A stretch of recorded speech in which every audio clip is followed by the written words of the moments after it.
آپ سن رہے ہیں طبقاتی جدوجہد، انقلابی سوشلزم کا علمبردار، عدم استحکام کا معمول، اداریہ جدوجہد۔ پچھلے چند ماہ میں اقتدار سے ایک ریاستی پروردہ سیاسی دھڑے کو نکال کر دوسرے کو براجمان کیا گیا، لیکن طاقت کے اصل سرچشمے جہاں پہلے تھے اب بھی وہی ہیں۔ اپوزیشن میں ہوتے سول سپرمیسی اور ووٹ کی عزت کے نعرے لگانے والا حکومتی اتحاد پچھلی حکومت کی طرح ہی مطیع اور بے بس ہے۔ یہ نیو لبرل سیاسی اشرافیہ اندر سے اتنی کھوکھلی اور نحیف ہے کہ جوش خطابت میں ریاستی اداروں بارے کوئی بات کہہ بھی جائیں تو اگلے ہی دن معذرت کر لیتے ہیں۔ بعض اوقات تو استعفوں کی شکل میں جرمانے بھی ادا کرنے پڑ جاتے ہیں۔ غداریوں کے الزامات اور گرفتاریوں کا سلسلہ اب بھی تھما نہیں، بس مہرے آگے پیچھے کر دیے جاتے ہیں۔ کل تک اسحاق ڈار مجرم اور اس کا بنگلہ عوامی پناہ گاہ تھا، آج وہ ملک کے سب سے اہم منصب پر فائز ہے۔ جنہیں احکامات سے روگردانی کرنے پر خود ساختہ جلاوطنی کی سزائیں ملیں، وہ بھی شاید اگلے کچھ عرصے میں اقتدار کا حصہ بن جائیں۔ لیکن یہاں پھر علی وزیر جیسے ضمیر کے ایسے قیدی بھی ہیں جو ضبط بندی پر مبنی مقدمات میں ضمانتوں کے باوجود پابند سلاسل ہیں، جو اس نظام اور مقتدرہ کے کل بھی باغی تھے، آج بھی باغی ہیں۔ یوں وہ کل بھی مجرم تھے اور آج بھی مجرم ہیں۔ سپریم کورٹ کے ججوں کی حالیہ تعیناتی کے معاملے پر ثابت ہوا ہے کہ سودے بازی اور ضمیر فروشی ہی حکمرانوں کی سیاست کی بنیادی اخلاقیات اور اصول ہیں۔ عدل کے یہ ایوان جنہیں اتنا مقدس اور غیر جانبدار بنا کر پیش کیا جاتا ہے، سودے بازی اور بدعنوانی کی غلاظت سے کس قدر آلودہ ہیں۔ یہ روگردانی کرنے والے سیاسی دھڑوں کی سرزنش اور اقتدار سے بے دخلی کے لیے بھی استعمال ہوتے ہیں، اور پھر ضرورت پڑنے پر انہی دھڑوں کو ریلیف بھی دیتے نظر آتے ہیں۔ لیکن یہ سب اتنا واضح اور کھلم کھلا شاید کبھی نہیں تھا۔ حکمرانوں کی آپسی کشمکش میں یہ سارا گھن چکر عوام کے سامنے عیاں ہوتا جا رہا ہے۔ ہر اہم تعیناتی یہاں ایک سکینڈل میں بدل چکی ہے، اور ان تنازعات سے پورا نظام لرز رہا ہے۔ ایسے میں عمران خان کی جانب سے ایک بار پھر لانگ مارچ کا اعلان کیا گیا ہے، لیکن اب کی بار یہ لانگ مارچ بھی اس کی فرسٹریشن کا غماز اور سیاسی بقا کی آخری کوششوں کا سوال بن چکا ہے۔ اس کے پاس آپشن بہت محدود ہو چکے ہیں، وہ اب اتنا پر اعتماد بھی نظر نہیں آتا۔ وقت کے ساتھ اس کی حقیقی آزادی کی تحریک بھی ایک معمول کا شکار ہو کے ماند پڑ گئی ہے۔ حالیہ احتجاجوں میں وہ کسی غیر معمولی اسٹریٹ پاور کا مظاہرہ نہیں کر پایا ہے، جس سے اس کی پوزیشن خاصی کمزور ہوئی ہے۔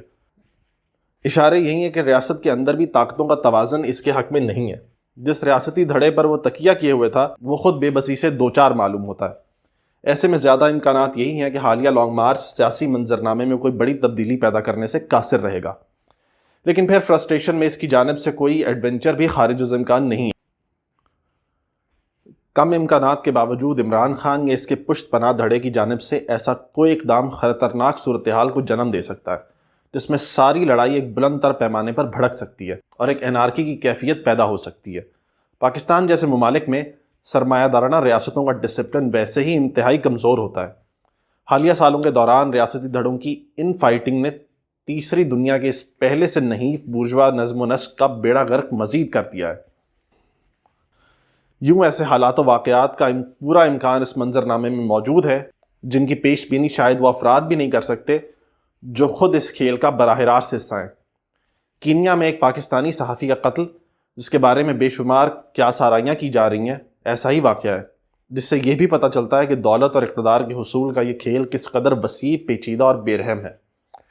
مقتول کا تعلق صحافت اور دانش کے اسی دھڑے سے تھا جو عمران خان کی فسطائیت کے غلبے کے لیے ہر خون ریزی کو جائز سمجھتا ہے۔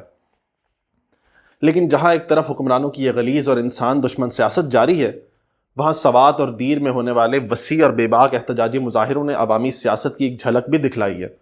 ان مظاہروں نے واضح کیا ہے کہ اب یہاں مسلح مذہبی جنونی گروہوں کو مسلط کرنا اتنا آسان نہیں رہا ہے۔ ان علاقوں کے عوام نے پہلے اس مسلح بنیاد پرستی اور پھر اس کے مبینہ خاتمے کے لیے ہونے والے آپریشنوں کے ہاتھوں بہت ذلتیں اور بربادیاں سہی ہیں۔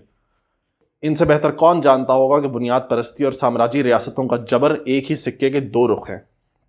اپنی سیاسی اور نظریاتی کمزوریوں کے باوجود اس جرأت مندانہ تحریک کی گہری چھاپ حالیہ سالوں کی ساری پیش رفت پر موجود ہے۔ مذکورہ بالا مظاہروں میں خود روی کا عنصر حاوی تھا۔ لوگ طبقاتی جرأت کی بنیاد پر جوک در جوک شریک ہوئے، جس نے خود منتظمین کو بھی حیرت میں مبتلا کر دیا۔ مظاہروں کے بعد عوامی کمیٹیوں کی شکل میں تنظیم سازی کے اطلاعات بھی ہیں۔ ایسی تحریکیں اور مظاہرے اپنی محدودیت کے باوجود ذاتی جدوجہد اور لڑائی کے ان امکانات کی طرف اشارہ کرتے ہیں جو آنے والے دنوں میں کھل سکتے ہیں۔ محنت کش طبقہ جس کی محرومی اور مسائل کی انتہا مہنگائی اور بے روزگاری نے کر دی ہے، اگر بڑے پیمانے پر سیاسی تحریک میں آتا ہے تو یہ سارا منظرنامہ بدل جائے گا۔ کارپوریٹ میڈیا اور سرمایہ کے ذریعے اوپر سے مسلط کردہ غلیظ حکمران سیاست کو چیرتے ہوئے ایک طبقاتی سیاست افق پر نمودار ہوگی، جسے مارکسی قیادت فراہم کرنے کا سوال آج انقلابیوں کے سامنے ہے۔